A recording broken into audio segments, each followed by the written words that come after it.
స్త్రీ శాపము, పితృశాపము, ఋషి శాపము, దేవతా శాపము ఇలాంటివి ఉంటాయి.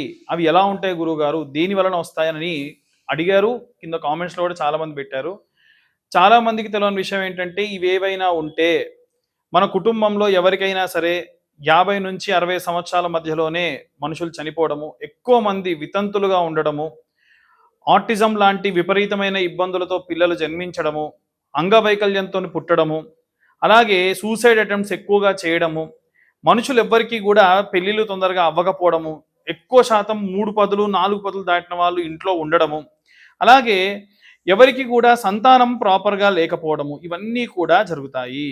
కాబట్టి వీటన్నిటికీ ఒకే ఒక్క రెమెడీ ఏంటంటే, గోకర్ణ లాంటి క్షేత్రంలో పితృదోష నివారణ పూజలు జరుగుతూ ఉంటాయి. అలాంటి క్షేత్రంలో విశేషంగా పూజలు నిర్వహిస్తున్న కారణం చేత ఎవరైనా సరే ఆ యొక్క పూజలు చేయించుకోవడం వలన జాతక సంబంధిత, అంటే జాతకంలో కూడా 9వ స్థానంలో గనక రాహుగ్రహ సంచారం చేస్తూ అది మనకు కనిపిస్తూ ఉంటుంది.